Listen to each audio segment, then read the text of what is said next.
Hello and welcome to The Week in 60 Minutes, brought to you by SpectatorTV and broadcast on September the 16th. My name is Freddy Gray, I'm the Deputy Editor of The Spectator, and I'll be your host today. On the show, we are going to be talking about Boris's big reshuffle. What does the new cabinet tell us about the state of this administration? I'll be joined by James Forsyth and Katie Balls. We will then move on to the question of who is afraid of higher wages. That'll be a discussion of our cover piece with Matthew Lynn and Andrew Adonis. And after that, we're going to talk to Michela Wrong about Rwanda. Is Paul Kagame the darling of the West that we once thought he was? We'll then move on to Extinction Rebellion and ask if their tactics are helpful or justified. And finally, we'll talk about NFTs. What the hell is a non-fungible token? And why not subscribe to the Spectator magazine as well? You can get 10 weeks of the magazine delivered to your door, plus a bottle of Pimm's worth £25 for just £10. To take up that delicious deal, just go to www.spectator.co.uk/TV offer. And you better hurry up because it's only available while stocks last. First up, you may or may not have noticed that Britain is experiencing a labour shortage. There is, for instance, a lack of truck drivers available and a concomitant shortage of produce on supermarket shelves. Is it all bad news, though? I'm joined by Matthew Lynn, who wrote the Spectator's cover piece this week, which is entitled Payday, Who's Afraid of Higher Wages? As well as Andrew Adonis, the Remain campaigner and the chairman of European Movement UK. Matthew, in your cover piece, you argue that despite the obvious disruption, it is a good thing that the labour market is changing. Can you run us through your argument? Yeah, absolutely. I mean, obviously, in the UK at the moment, we're seeing, quite severe labour shortages in a way that we haven't for a heck of a long time. You're seeing, critical shortages of truck drivers, hospitality staff, and you're seeing, some shortages in the shops, some restaurants closing at lunchtime. But you're also seeing, and this is the interesting bit, is you're also seeing rapidly rising wages. We're seeing Costa Coffee, for example, gave a 5% pay rise to all its staff. I think 5% is not going to be enough. You're going to go to Costa in a couple of weeks' time, and there won't be anyone to froth the milk for you. We're seeing truck drivers getting 20 to 30% pay rises. So I think the overall picture is fascinating. We haven't been in this situation in the UK for a long time, but we are seeing, we're definitely seeing disruption, and that's difficult. But the free market works through disruption. It has price signals, it has shocks. Most of the time, those are fairly minor, but sometimes they're quite extreme. When you get extreme changes in market conditions, you get quite extreme price movements, and we're seeing that at the moment in the labour market. But you've got to keep sight of the big picture. I think you'll get through the disruption, and will take 3 to 6 months or so. At the end of it, you'll see, very significant rises in blue-collar wages. That's not great for everyone. It's not great if you're running a big company, or even if you own a small company. But if you're one of the blue-collar workers who haven't had a great deal in the last 20 years, it's hard to see what's exactly so terrible about a 20 to 30% pay rise. Andrew, Matthew suggests that Brexit is just a small part of the picture here. Do you think he's guilty of painting a rose-tinted picture of the Brexit situation and Britain's economy? Well, he invited us to look at the big picture, and the big picture that he's painting has some elements I quite like. I mean, I love the idea that the Spectator's now going to come out campaigning for much higher wages, I assume a much higher minimum wage. He talked of 20 to 30% higher wages for blue-collar workers.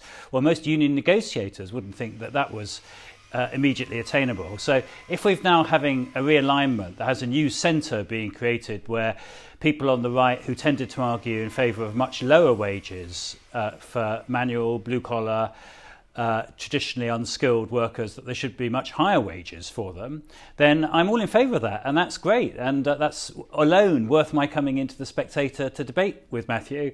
On the issue of Brexit, though, of course you can have much higher wages and you didn't need to Brexit. The issue on Brexit is whether you're going to cause this massive disruption in being able to recruit anybody to fill these jobs at the moment, because whatever your view about the medium term, and the medium term I'd love to see higher wages and a new equilibrium of high wage and higher skill, that's great. But the short term we're facing at the moment, which you can never discount because the short terms have an uncanny habit of going into medium and long terms as well. He says a few months. How does he know it's going to be a few months before we can start dealing with this 100,000 backlog of HGV drivers? That's 100,000 out of 600,000 that we had before the pandemic. So dealing with those short-term issues is also important. And again, regardless of your view on Brexit, pragmatism is required here. What should obviously have happened was the issuing of a large number of short-term visas to enable EU workers who were previously doing these jobs to do so on the same terms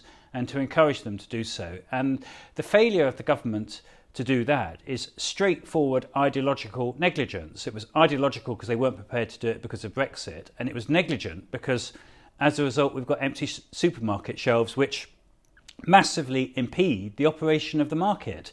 So there are some complicated things going on here, but the big thing about Matthew's article I think is absolutely fantastic, which is that the Spectator and people who traditionally been on the right and wanted more inequality in society, like Matthew, are now dramatically in favour of much higher wages for blue-collar workers and low-paid workers because they think somehow that's going to be a Brexit dividend. What I want is to continue trading profitably with our European partners, not put all these impediments in place, but also have the higher wages, and I think that's absolutely possible. I'm not sure the Spectators always campaign for inequality. I'm not sure that's quite fair. But I mean, what a point Matthew makes is this is what people voted for when they voted for Brexit. Do you think that's a fair point? People were fed up of an economic system that did not see their wages grow. You say that you can have wage growth without Brexit, but the fact is there hasn't been wage growth at the bottom end of the economy for a very long time. Well, I think there's a much bigger problem underlying the vote for Brexit in particularly the Midlands and the North, which was the lack of a proper economic plan for any sustainable long-term jobs in many of the communities that voted heavily for Brexit. And a big challenge for us all is how you put that right. What is the economic future of all those East Coast towns and many of the industrial centres that have been deindustrialised over the last 30 years. Now, Brexit, to my mind, is almost irrelevant to that because Brexit isn't going to produce any new industries or jobs in these areas. And we've now got to concentrate really seriously as a country on what we do about it. And I suspect that process isn't even going to start until we've worked Brexit through the system, and it's probably created even larger levels of unemployment in its wake. Matthew, I'll let you reply to what Andrew just said there. Well, I mean, and Andrew made so many attacks there. It was a little hard to keep up with them. I mean, just a couple of points on that. I think it's unfair to say that people on the centre right have campaigned in favour of inequality or lower wages. I think that's just ridiculous. People probably on the centre right or the free market right. We believe in market outcomes, but we certainly think it's great when market outcomes produce, as they should, if you allow them to operate properly and in the correct framework, higher wages and hopefully lower inequality. I think just on the Brexit point, I mean, I don't think we should make this particularly about Brexit. I think one of the problems in this country is obviously, we're still tending to wage that battle. Everyone's still arguing about it, and we're still in the aftermath of it. So we kind of look at everything and say, well, that's good because it's Brexit. That's bad because of Brexit. I think, and I try to reflect this in the piece. This is a global phenomenon. Brexit has definitely been a little part of the story in the UK, but we're seeing big shortages of workers in Germany. Last time I checked, Germany hadn't left the EU. We're seeing big shortages of workers in the United States. The Mexicans aren't going to the United States at anything like the same numbers. Not legally, I'll kind of put that in. That's kind of a caveat. But legally, they're not going anything like the same numbers. Last time I checked, the United States hadn't left the EU. Possibly never even joined it. So this is actually a global phenomenon, and we can dig into some of the reasons for that. I don't think we should especially think that it's a consequence of Brexit. It's kind of triggered it and sparked it and accelerated it a little bit. I will concede that. But there's a lot more going there. And I think on Andrew's point, if people like Andrew, and I know a lot of the employers are arguing this, that if we suddenly granted 100,000, 200,000 extra visas to anyone from Hungary or Poland or the Ukraine who wanted to come over here and drive a truck or clean a hotel room, actually 2 points on that. I don't think they'd come because they're not going to Germany in the same numbers that they were. And within the EU, Germany was the other country which people moved to in big numbers, as well as the UK. And the Germans are critically short of workers as well. The head of the Federal Employment Agency was saying recently they needed 600,000 more people to fill all the vacancies they have. So I don't think they'd necessarily come. And I also think, even if they did, it would be a mistake that we've actually started this rebalancing process, which is going to lead to a restructuring of the UK economy, and is going to lead to higher blue-collar wages. And we're seeing the disruption. Like any kind of restructuring, it is going to be a little bit of pain involved. There's going to be a little bit of disruption involved, just as when the oil market changes, or the corn market changes, or the copper market changes. But once you get through that, you'll actually be in a better place. So I think the worst thing we could do is kind of panic. Unless things are absolutely critical. I know there are a few shortages. As long as everything's roughly working okay, we shouldn't panic. We should let the process play itself out. I think we'll end up in a better place. So we'll actually end up with higher blue-collar wages, I believe, and a slightly more equal, leveled-up society, which I know Andrew thinks nobody on the centre-right could ever be in favour of that. But actually they are, and I think that will be an improvement. The great danger, I suppose, of rising wages, well, we all acknowledge it's a good thing for wages to go up, even at the Spectator, we acknowledge that, is inflation, of course, which we saw yesterday. I think 3.2% is the CPI rate in August. I mean, is the danger here that we will inflate away any gains to wages at the lower end of the economy, thus actually spoiling any positive effects that might have? Inflation, when you have rapidly rising wages, inflation is definitely a danger. But I mean, I'm going to make 2 points on that. It depends on your pricing power as a company. If you're a company and you've suddenly got to pay 20% more to your staff, you have the option of increasing prices, and some people will do that. I mean, I've noticed, in London, I've noticed, the price of my cup of coffee is going up, and the coffee industry was very dependent upon EU migrant workforce, as we know. And, some people are going to put the price of a cup up 20, 30p, and you'll probably have to take that in the chin. So you'll see a little bit of inflation, but other companies don't have any pricing power. So, for example, I saw Ocado this week was talking about a 5 million hit to profits because it has to pay its drivers more. I don't think Ocado can put its prices up. I think, if they do, Amazon will eat their lunch in a moment. If you're competing with Amazon, you can't put your prices up because they'll just come and destroy you in an instant. So they would say they're going to have to take that as a hit on profit. So that means, there's more money for van drivers for Ocado and less money for Ocado shareholders. And, Andrew's going to jump on me and say this is unusual, but I think that's okay. That's just the market rebalancing. Shareholders in Ocado and the chief executive has a little bit less money, and the van drivers have a bit more money. That's okay. That's just the market working itself out. So I think we might see some inflation. And just one more point on that. We are going to see a little bit of inflation. We saw 3.2% this week. It might even spike up to 4%. But if we're seeing wages, I think on the latest ONS figures, we're 8% across the board, and we're seeing definitely in things like amongst lorry drivers up to 30% pay rises. Look, if you get a 30% pay rise for driving a lorry and prices are up 4%, you still came out ahead, didn't you? So some people are losing, and possibly people at the top of the pay scale are going to lose a little bit. But that's just part of the rebalancing. Andrew, I'll let you have the last word. Are you guilty of having a myopic focus on Brexit? Well, I didn't start with Brexit, and I'm not going to finish with it either. I think it's just wonderful that the Spectator's now miraculously in favour of much higher blue-collar wages. I think we should just celebrate this.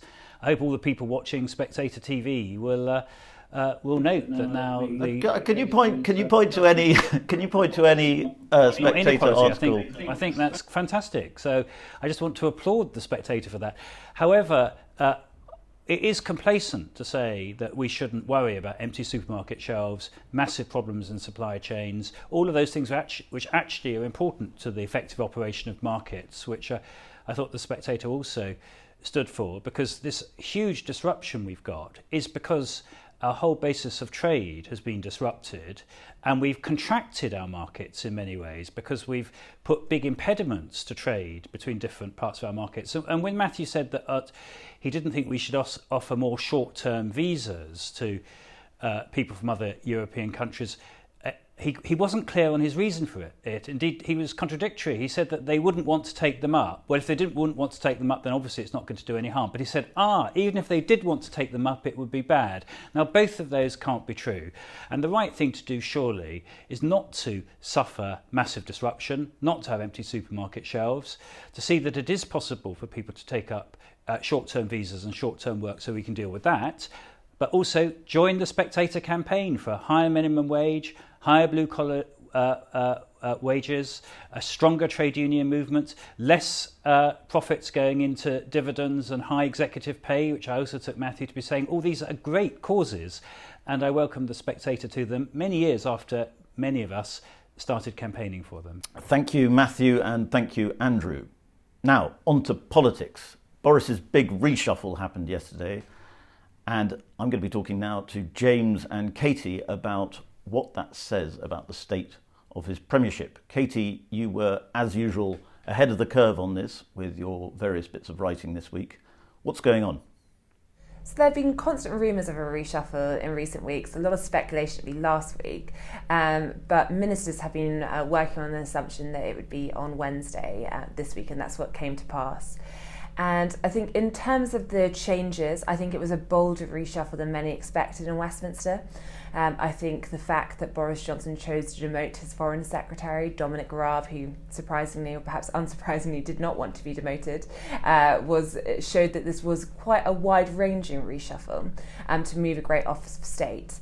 And I think also the decision to not just move Gavin Williamson as Education Secretary, which many people thought he would do, but to just remove him from the cabinet entirely was interesting, because there had been a sense that Boris Johnson would resist this because he'd be worried about putting someone like Gavin Williamson on the backbenches, former chief whip, somebody who could organise and cause him trouble. And actually, Boris Johnson doesn't seem very worried at all about upsetting people. James, there's been quite a growing impression that Boris Johnson isn't really in charge of his administration, that things aren't under control. Was this an attempt to flex a bit of prime ministerial muscle? Yeah, I think this reshuffle was sufficiently brutal, but it will stop the talk of drift that had been gathering since Tory MPs returned to Westminster about 10 days ago. I also think it's a reshuffle that demonstrates kind of prime ministerial patronage. For example, Nadine Dorries, who was sitting in the front row that day when he pulled out of a Tory leadership race in 2016, was sitting next to him in the House of Commons when he made his resignation statement as Foreign Secretary 2 years later. She becomes Secretary of State for Culture. I think it's fair to say that it's hard to think of any other recent Prime Minister who would have put her in the cabinet. But what Boris Johnson is saying is, this is my government and I'm going to appoint people who I see as loyal to me. Now, I think the irony in this is that perhaps the most interesting appointment is that of Michael Gove, the man who caused Boris Johnson to have to pull out in 2016, because he has been put in charge of the government's levelling up agenda. And I think the significance of that is that, post-Brexit, with COVID increasingly looking like it is receding, that it's becoming a kind of rear-view mirror problem, the government needs, as I say in the magazine this week, it needs a new purpose and a new mission. The most obvious candidate for that is levelling up. But up to now, levelling up has been quite an ill-defined, quite a vague term. And I think the question is whether Michael Gove can put meat on the bone and give the government a clearer sense of direction on this front. I wanted to ask you about that, James, actually, because it's interesting, the relationship between Gove and Boris Johnson on many levels. But he seems now to be filling possibly a kind of Boris Johnson-shaped vacuum inside the administration. Is he actually the most powerful person in the country now? I don't think he's the most powerful person in the country because he serves at the pleasure of Boris Johnson. I think you see, and I think that is the limitation. I think what you see is a consistent pattern where, despite what the water under the bridge between them, when it comes to various tricky problems, Boris Johnson likes to throw the ball to Michael Gove and say, solve them. Now, these are often hospital passes, like the hospital pass he gave him at Cabinet this week when he basically put Michael Gove in charge of making sure that Christmas was not disrupted by all the supply chain issues that are going on at the moment because of a shortage of lorry drivers and the like, the things that Matthew Lynn touched on in his cover piece. So I think what you see essentially is Boris Johnson using Michael Gove to solve some of the most difficult problems facing him. But it's definitely Boris Johnson saying to Michael Gove, go and fix that very difficult problem if you can. Katie, what exactly happened with Dominic Raab, who was replaced as Foreign Secretary by Liz Truss? Well, it depends who you speak to. I don't think Dominic Raab particularly enjoyed the reshuffle. You had a situation where he was moved to justice, but it didn't happen very quickly. In fact, there had to be a negotiation taking place because Dominic Raab did not want to be moved from the Foreign Office. Now, this is in part because of the events leading up to this reshuffle, which means that Dominic Raab has been heavily criticised for his response to the chaos in Afghanistan, the evacuation of Brits there, of Afghans who should have been eligible to come here. A lot of that blame has gone on Dominic Raab. There's been a briefing war between the Home Office, the Ministry of Defence and the Foreign Office. But Dominic Raab, partly because he was on holiday for a part of this, has come out the worst. And therefore I think where the number 10 could potentially have sold his move as him trying pastures new, it looks like a demotion, and effectively it is one, and it's very hard to put a gloss on it. Now, Dominic Raab, I think, tried to negotiate it to make it less embarrassing, and that's why he has gone from First Secretary of State to Deputy Prime Minister. The roles are pretty much the same, but clearly it's a more formal title. I think it is supposed to give him some cover, but obviously the joke amongst Tory MPs at the moment is that he has effectively done an Angela Rayner. This is Keir Starmer's deputy leader, who, when she didn't like what happened in the shadow cabinet reshuffle, amassed lots of titles to try and improve her standing. And I think it's fair to say, despite Dominic Raab getting this deputy prime minister title, he's not particularly happy. I think his team feel that he has been hard done by and made a scapegoat on Afghanistan. James, there's a lot of talk about a sort of purge of loyalists with Robert Jenrick going and Robert Buckland. Is that a fair analysis? It is brutal, and I think it's also particularly brutal when you consider how important Robert Buckland was to Boris Johnson at 2019 leadership contest. You know, he was one of the people who offered kind of reassurance to the One Nation wing of the party about a Johnson government. I think Robert Jenrick is guilty of overly enthusiastically doing what Number 10 asked him to do. Number 10 asked him to come up with kind of radical reforms of the planning system. He did that, and Tory MPs took fright at the idea, and he is paying the price for that. And I think there is always a danger when you are Prime Minister, but a reshuffle creates more enemies than friends. Now, Boris Johnson already has quite a few enemies on the backbenches. You saw that in the 25 Tory MPs who rebelled on overseas aid just before the summer recess. But he has a majority of 80, which gives him a certain insulation on this. But I think this reshuffle shows, as Katie was saying, that he's not overly concerned about backbench opinion in his own party. You know, I think a nervous Prime Minister might have decided it was safer to keep Gavin Williamson in the tent rather than have him outside.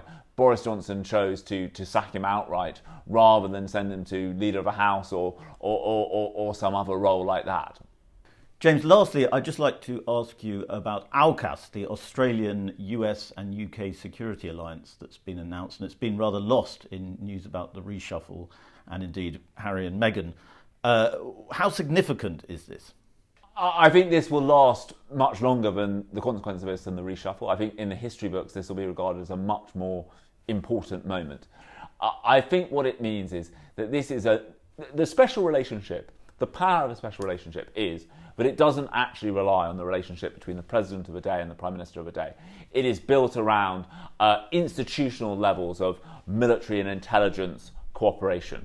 What this new deal between the US, the UK and Australia does is create another special relationship. You know, there are three countries in this relationship, very modern, and you know you've got. And on a military and a technological level, there is a level of cooperation and interoperability between the US, Australia and the UK that will continue regardless of who is in charge. Now, I think this also reflects the fact that this puts some reality behind the Indo-Pacific tilt that British ministers like to speak about. I think it is, although China is not named in the statement, why would you be cooperating to build a nuclear submarine and on a whole series of technologies like artificial intelligence if your main concern was not China? This is clearly designed to be a new security alliance aimed at trying to contain China in the Indo-Pacific. And I think it will have huge, lasting significance. I think this might well be the foreign policy legacy of this government. Thank you, James. Thank you, Katie. Now, Liz Truss, the new Foreign Secretary, might want to look at what is happening in Rwanda. The author Michela Wrong has been declared an enemy of the state, pretty much, by Rwandan President Paul Kagame. Here's what he said on TV last weekend. Now, this woman you talked about, what is it? Michela Wrong. The one who wrote the book. I mean, by the time it came out, we had known it was being written for about a year or two. And we know those who sponsored her to do it, both from outside and others in the neighboring countries, some from far away north, others from here. Even the one who wrote the book was a very close friend of the one she centered the book on. The source. The source, most of these things, yes. The guy who died in South Africa, then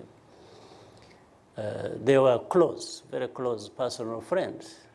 And I think she took the story personal as well, and then between the person she loved and the country, she took the side of the person. Michela joins me now. Michela, you start your fascinating piece this week by saying that you don't think Paul Kagame wants to have you assassinated, but he certainly seems to be out to trash your reputation. Can you tell us a little bit about why?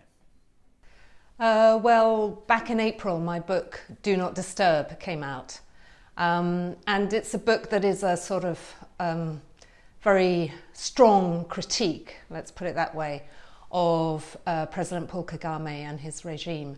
One of the many issues it focuses on is the international campaign that his embassies, usually his high commissions abroad, runs to track down political dissidents, human rights activists, journalists who have stood up to his regime, disagreed with him, or set up opposition parties.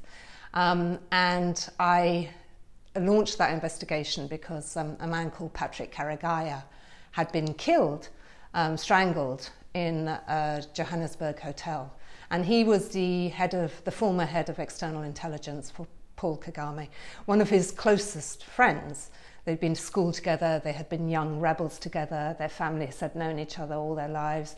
And that was a very shocking event at the end of 2013, that he had reached out to this man who had fled into exile, set up an opposition party, become very critical of the regime that he had been a part of.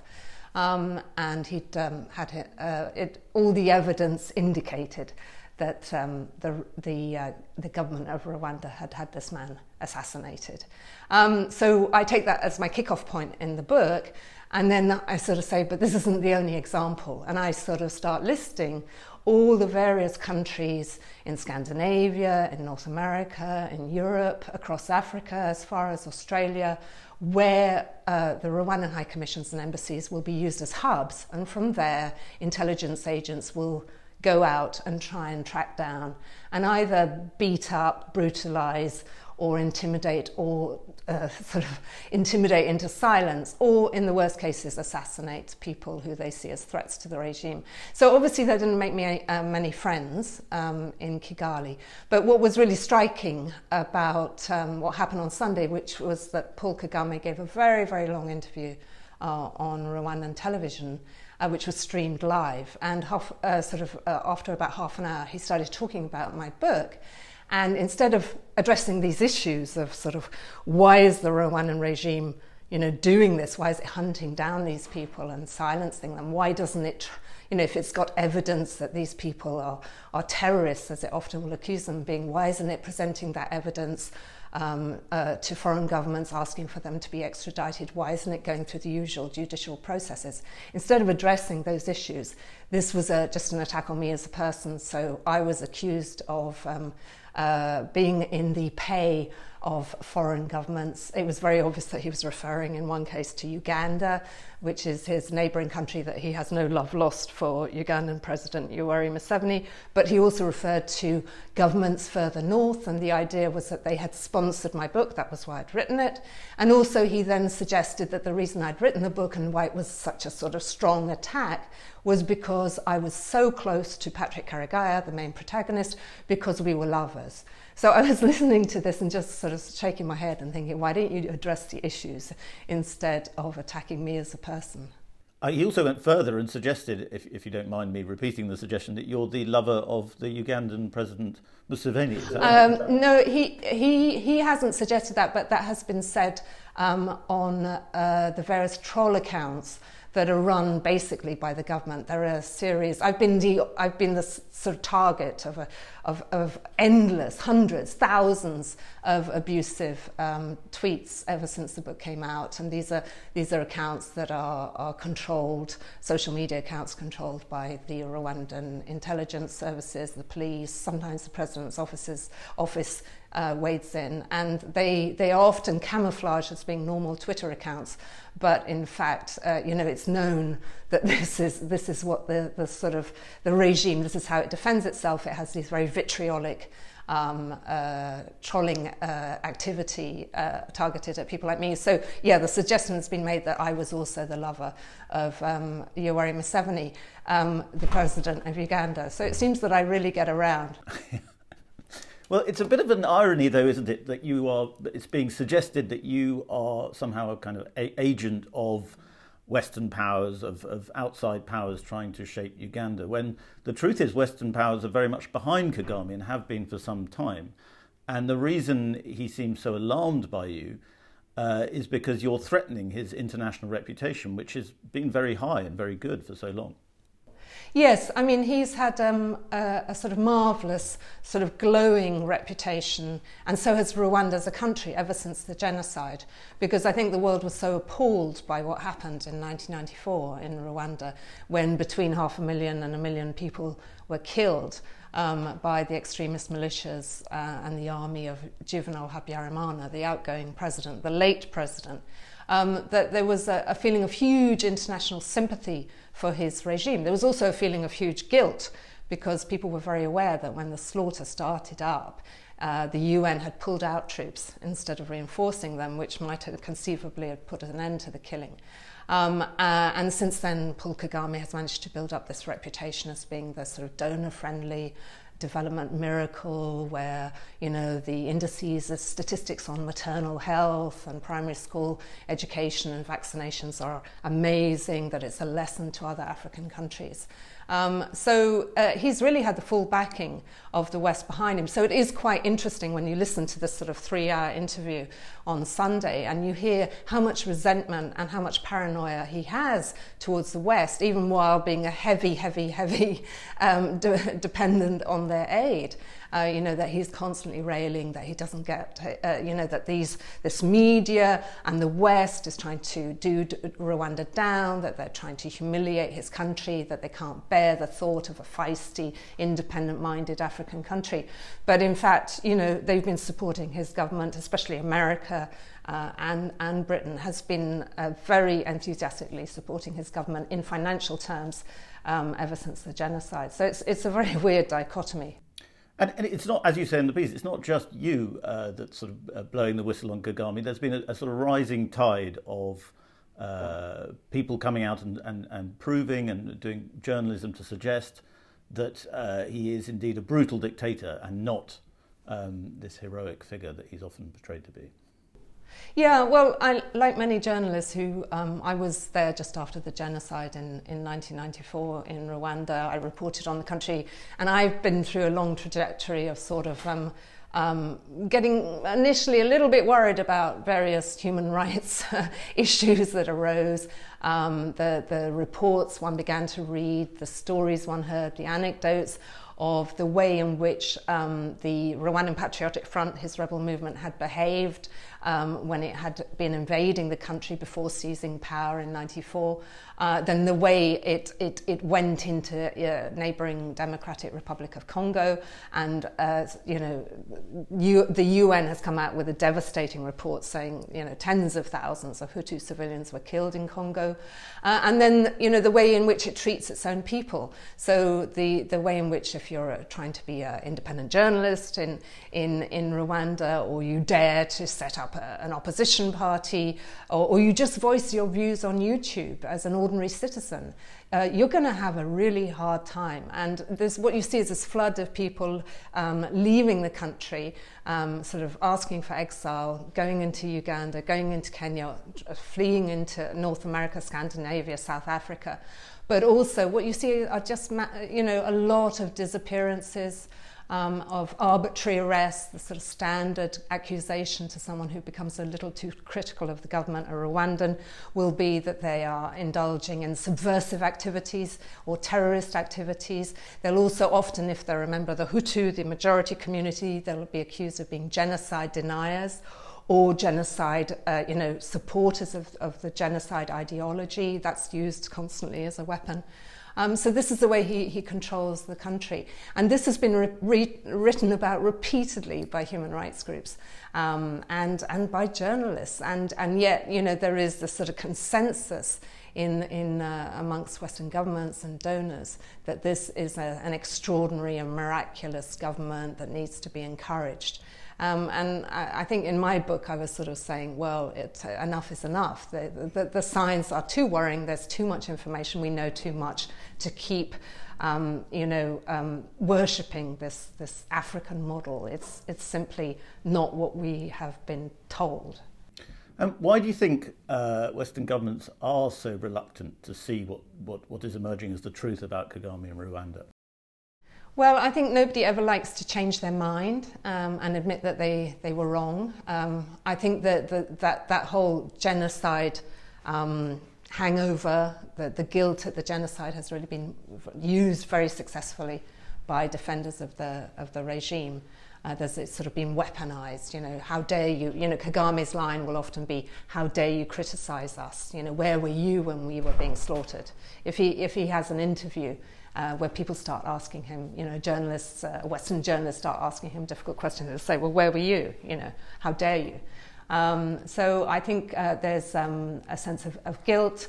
There's this development, this desperate need that countries that give a lot of development aid to Africa have for success stories, which are few and far between, and in fact seem to be becoming, fewer, ever fewer.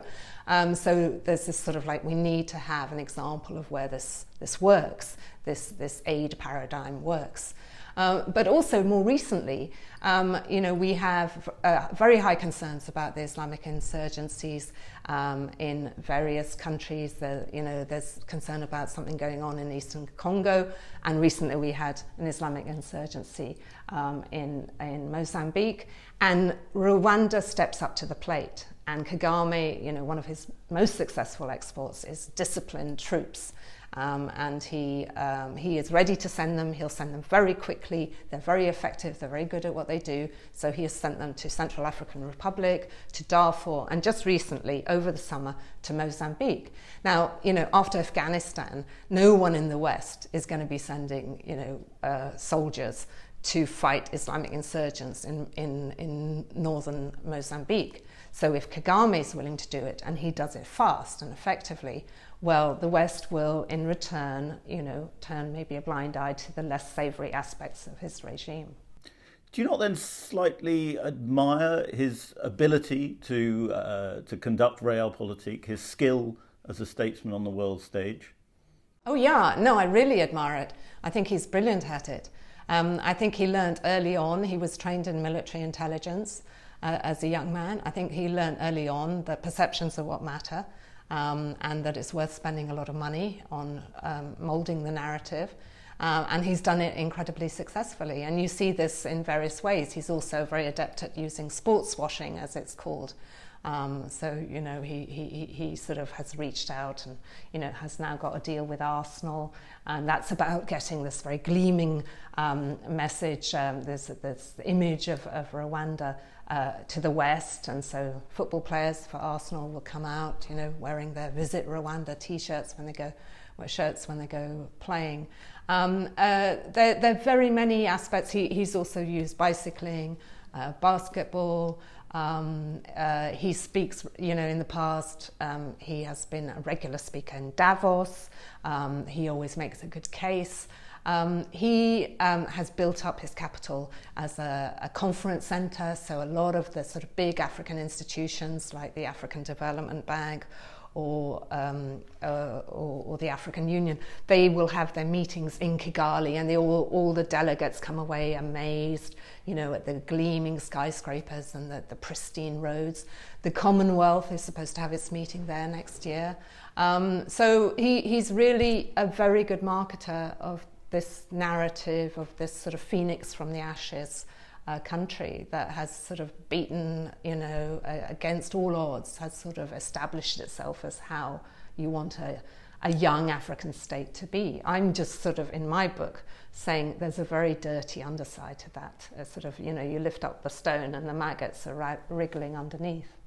And especially in Mozambique, what we've seen with this deployment in Mozambique is that the local community, which is a Hutu community on the whole, is suddenly being targeted.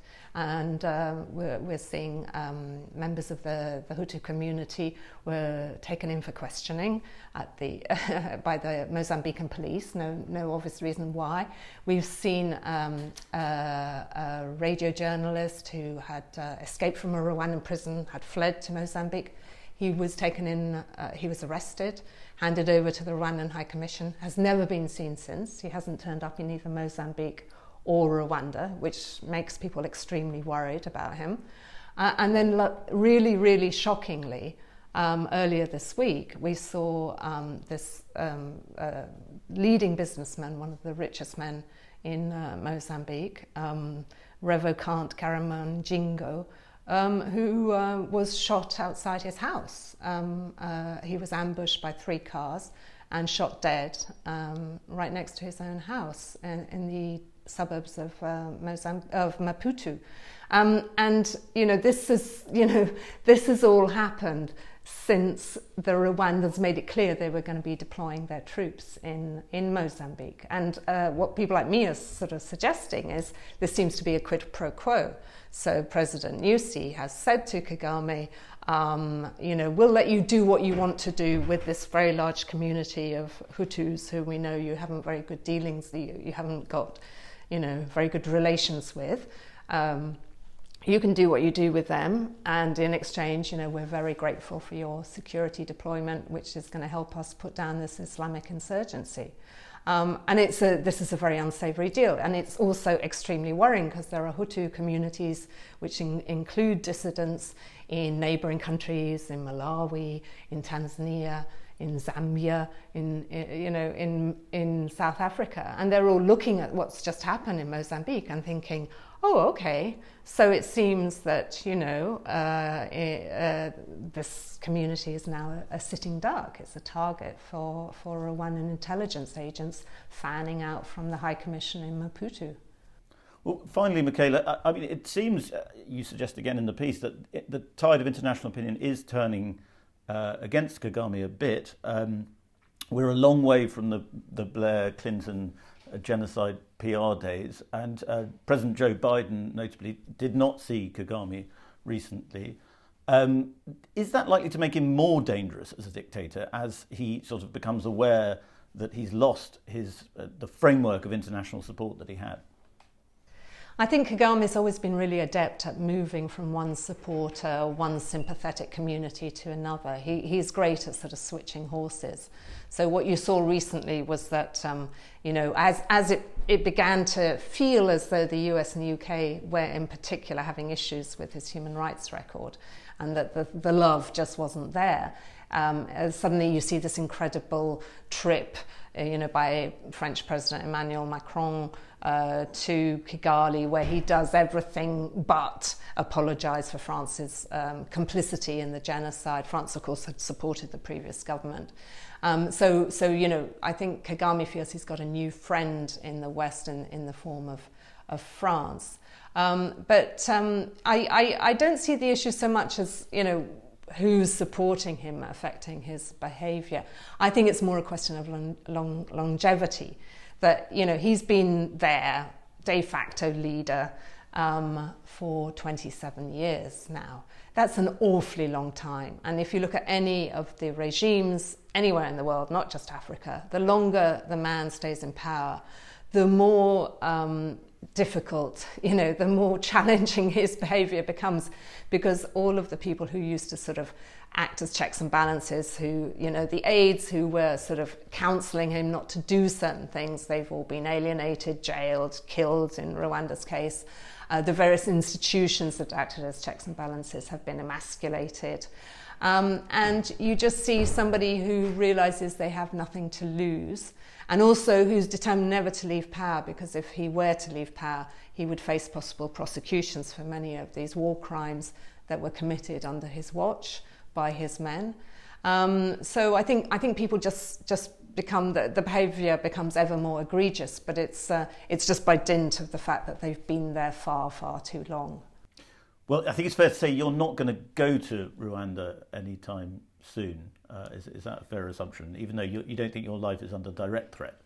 I'm sure I wouldn't get a visa. I seem to be very high now on their list of people, who would be PNG'd if they were ever to set foot in Rwanda.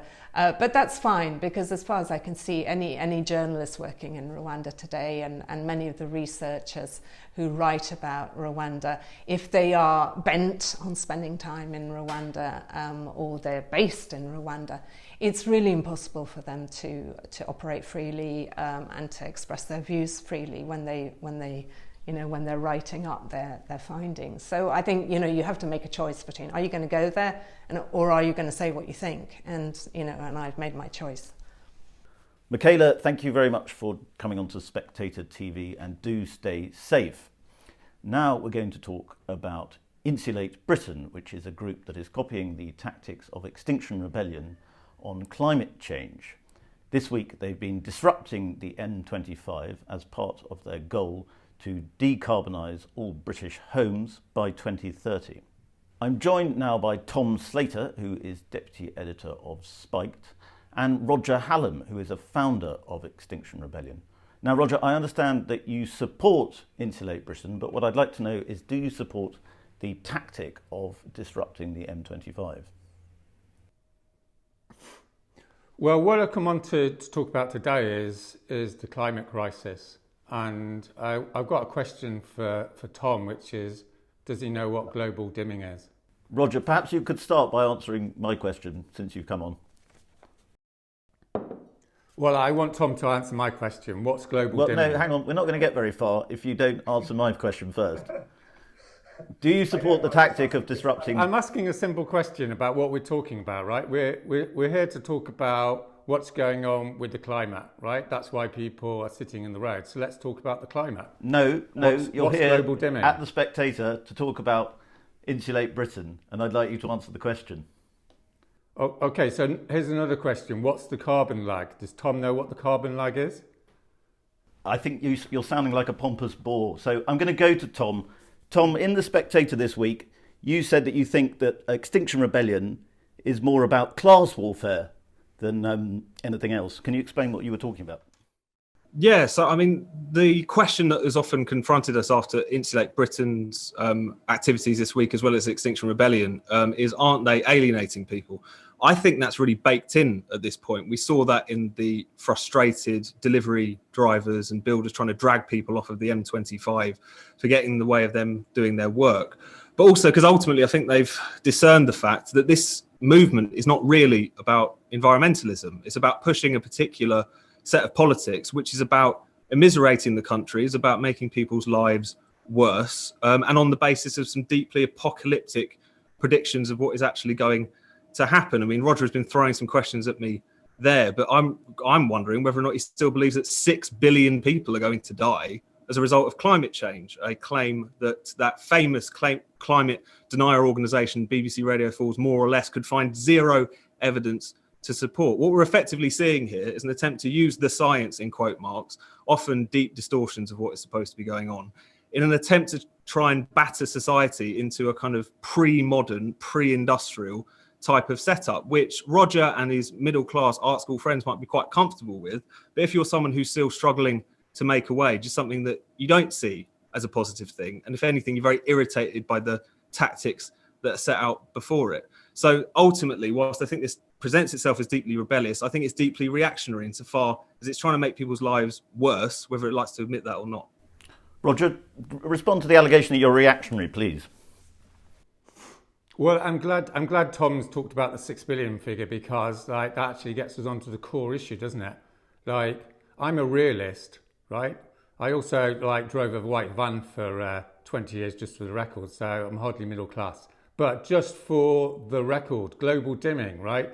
That's what happens when we stop putting carbon into the atmosphere. The pollution from carbon drops to the earth, and according to a peer-reviewed paper, i.e. a real-world description of what's going to happen, it's going to increase global temperatures by 0.8. The carbon lag means you can put carbon into the atmosphere and it takes 10 years to come through. According to a peer-reviewed paper last year, that adds 0.8 degrees to global warming. The Arctic Blue Ocean event, does Tom want to tell us what the Arctic Blue Ocean event is? Just so he can contribute to the numbers. I'm still waiting for you to tell us if you've magicked up some evidence for your 6 billion claim that the vast majority of the people on this planet are going to be wiped out in short order as a relation to climate change. Have you found a peer-reviewed study for that yet? I'm trying to get to that point.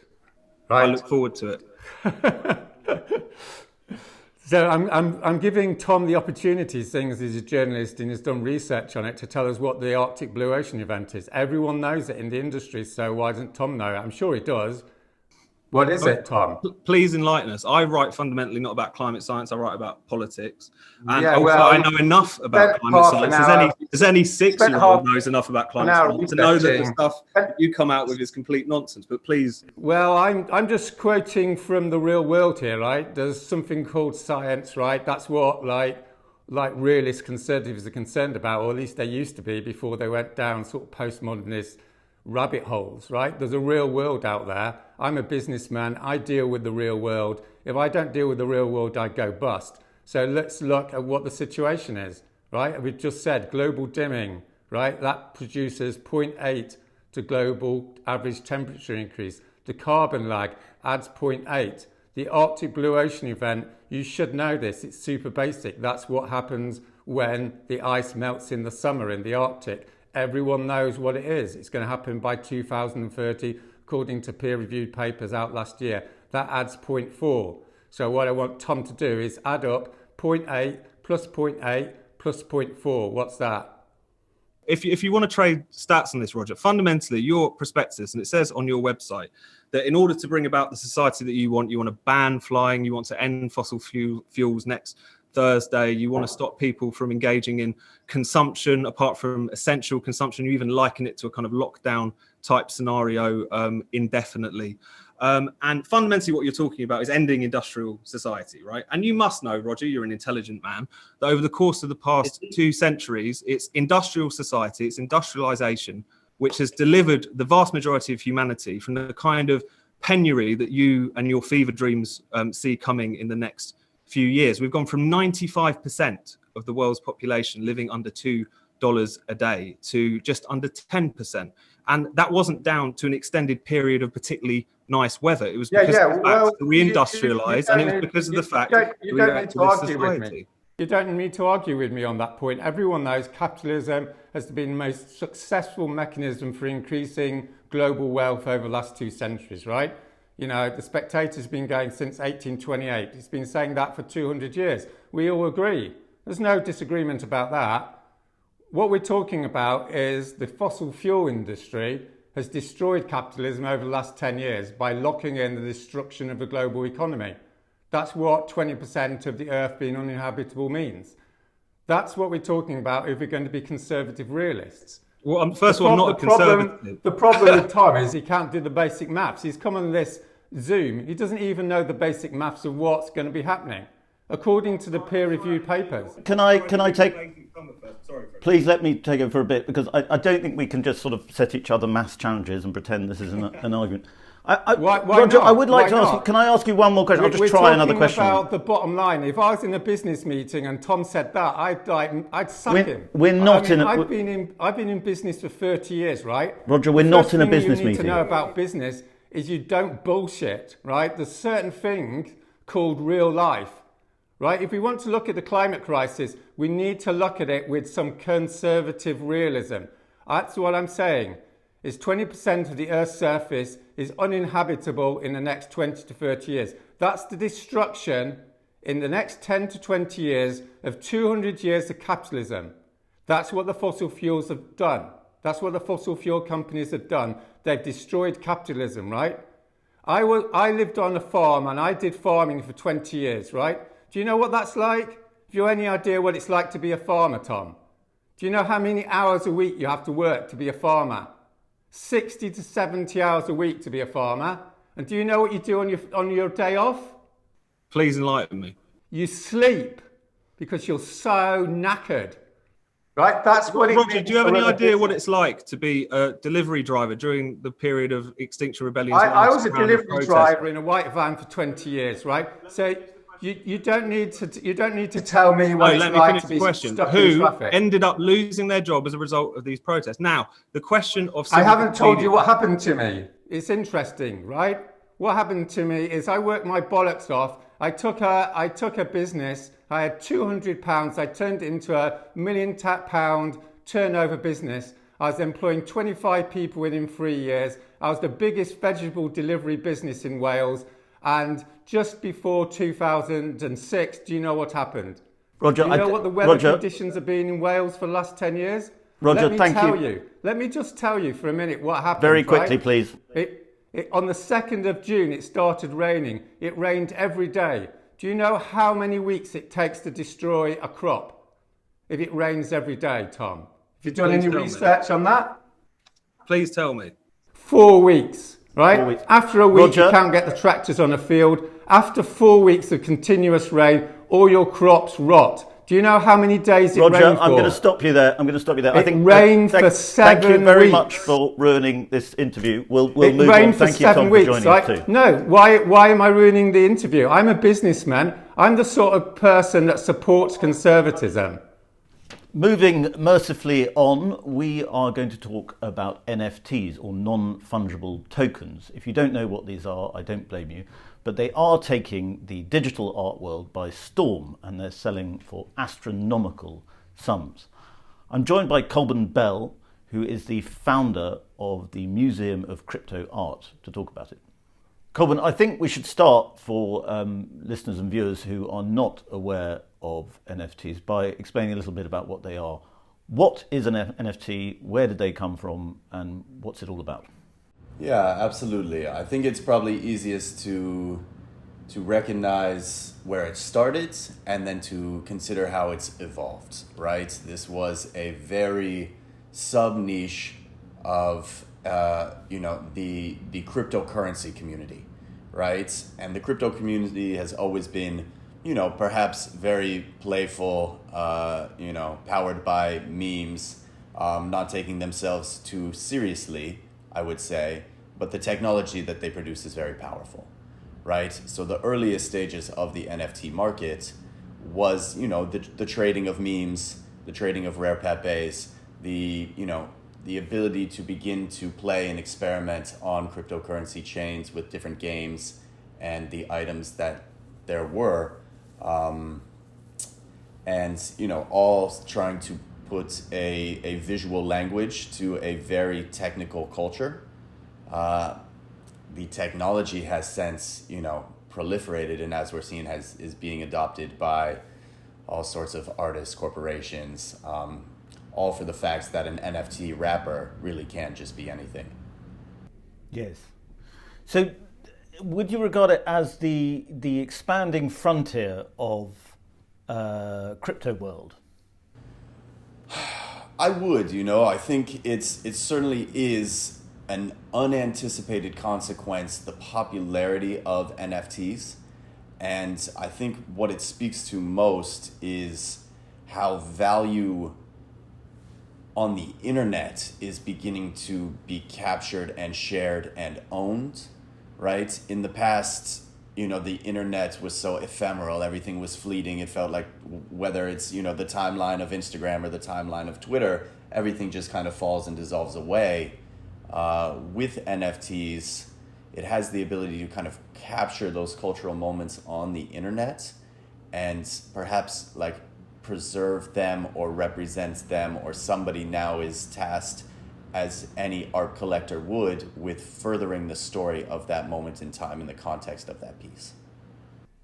What Jack says in the piece, which I found very interesting, is that because for me as a sort of outsider, one instantly thinks, of course all this stuff can be replicated, all NFT art can be replicated very easily. Why is it valuable? And what Jack says is it may in the future exist in the metaverse, so that in the future you and I will interact online, and in my room, which I have in the future, I would have hanging, let's say, a painting, like I would in a house today. And that is why these digital artworks, if they're artworks, will be considered valuable, because you'll be able to show them off, as it were, in the metaverse. I mean, that's right proper, right? It's this is the world that I'm actually currently living in with a museum, right? That was the big innovation, is to come along and build a museum in virtual reality and begin to put context and use case to these NFTs as artworks, and begin to look back and say that the history is important here and that there is a unique art movement happening here. And there is something, you know, very powerful happening at the intersection of art, technology, creativity, and codes.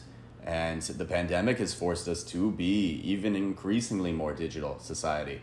So, you know, what's going to stop us in 5-10 years from having this meeting in VR and us walking through the Museum of Crypto Art Sculpture Garden and looking at the art and having, you know, an avatar that represents perhaps a more true version of our identity?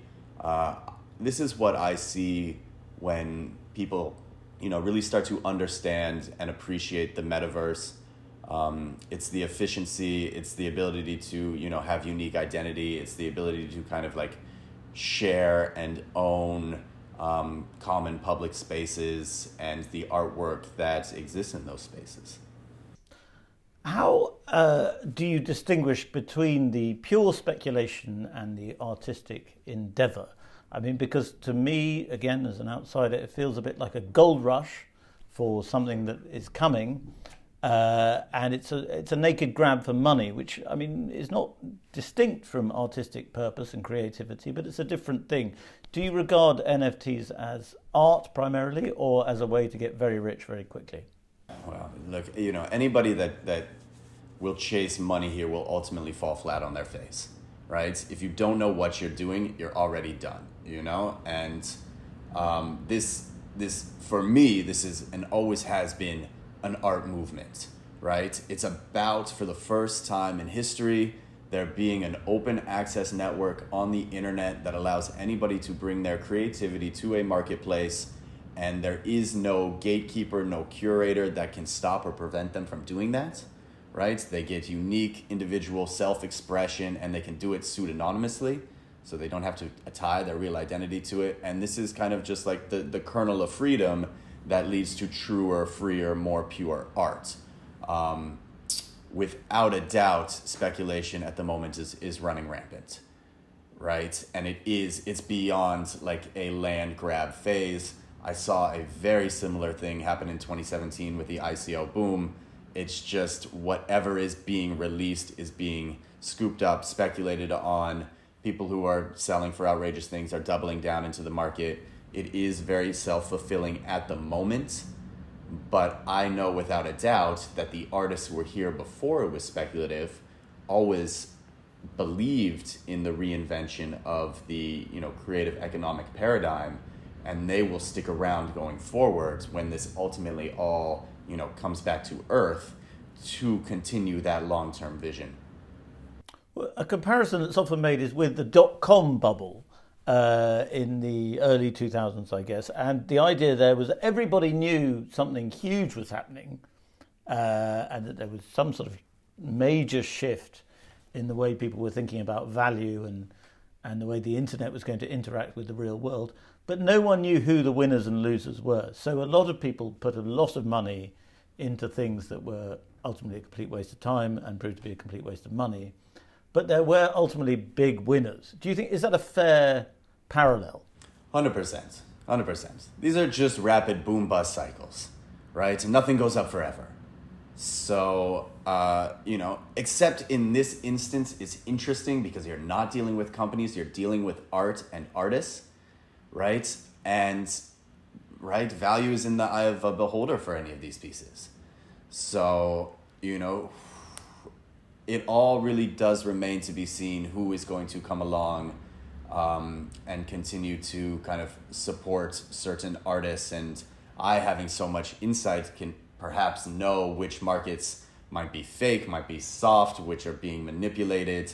I know all the actors. I know, all kind of like the characters of the show. I imagine somebody from the outside would find it just totally inane and wild and ridiculous.